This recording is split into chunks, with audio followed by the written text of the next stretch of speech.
Hi there, I'm Heidi Nord with The Brilliant Dyslexic, and thank you so much for coming to this video series. This is 1 in 5 videos where we look at how sounds feel in your mouth. So we're going to be looking at the letters and the sound feels as well. And here we go. So other lessons in the series are zombies, lippity pippities, say cheese, sweetie pies, and this one is called sour lemons. So, like we've talked in the other videos, your mouth is kind of like an instrument. And when you talk, and then when you transfer the skills of talking and speaking into reading and writing, we're using how our mouth feels to tell us which letter to write down on the paper. So you need to be able to feel each sound in your mouth in order to be able to do that really well. So we've looked at different things. We've looked at the lippity pippities, which is your lips. We've looked at sweetie pies, where the sugar we put on your tongue. And this one is called sour lemons because most of these sounds are felt in the back of your mouth. So lippity pippities are in the front, sweetie pies are in the front, but sour lemons are in the very back. And the very first thing that we're going to do, and the reason we call this lesson the sour lemons, is because of this picture here. So when you make a t, t, t, or you are really feeling the sweet part of your tongue. So this is where you can sense tastes best. So the tip of your tongue is where you taste sweet things, and the back of your tongue is where you taste sour and bitter things. So I have a little bit of lemon juice, and I'm going to put it on the back of my tongue. Ooh! And not sour. You know, you get that like a sense when you, oh, I still have it when you taste something sour. So if your teacher or parent lets you, you can try to taste some sort of lemon juice or something sour to see what the back of your tongue feels like. It's kind of fun.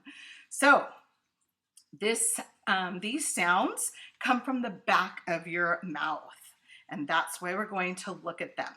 So the first one is k, k, k, cat, and k, k, k, kite.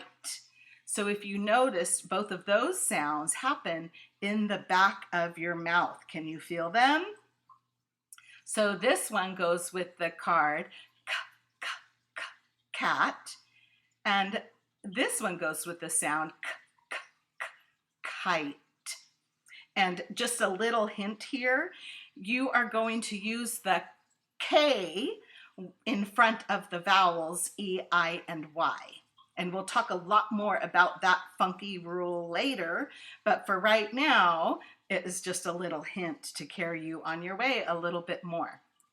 So that k, k, k sound is made like that, and that one is a whisper sound, right? So we've talked about copycats and how copycats are mimicking each other, right? They're just like each other. And some letter teams can be copycats also, except there's one difference with them, and that is that one is a whisper sound, like ka, ka, ka. And the other is a mega sound, like this one, ga, ga, ga. But if you feel your tongue in the back hit the roof of your mouth, the back of your mouth, you can feel the k and g are made in the same place. So that's why they're copycats. It's just that the g, g, g is a mega sound. Okay, this next one that's made in the back of your mouth is mm, mm. And this is the sound that you have at the end of a really common spelling pattern we have in English, which is I, N, G. And so say ing. You can feel your tongue go up in your back to make that sound. So there's many words that go with this, like rang, ring, bring. Tons of words. I bet you and your teachers or parents can think of even more with the ng.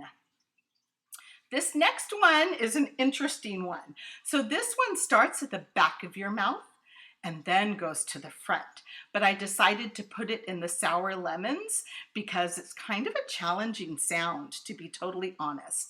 So it is k, wa, k, wa, like in the word queen. So when we say actual words with that sound in it, we're going even faster, right?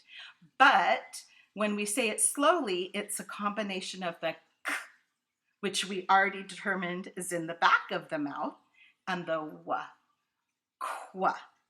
And Q always wants to be with you. So you will always see Q with the U behind it. This next one is a sound that is made when your tongue in the back gets flattened a little bit. So it's and you really have to press your tongue down in the back to make it and your jaw is in effect here too. If you haven't seen the zombie lesson, that is a fun one. So this one almost got in the zombies, but I decided that you really feel the back of your tongue a lot in this one too. So we have different things that happen. We have the front of the mouth, the back of the mouth, your jaw and tongue, your lips. So we're looking at sounds that you make in your entire mouth. So this one goes with the card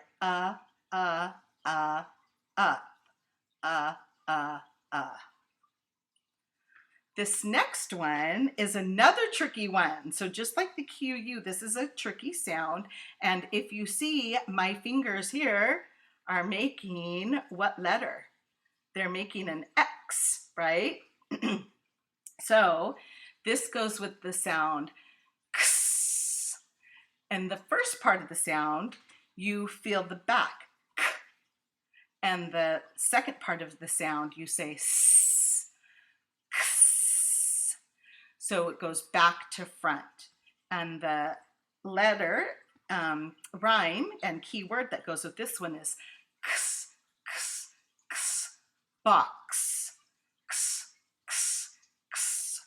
It's a tricky one to say, but it is also a sour lemon.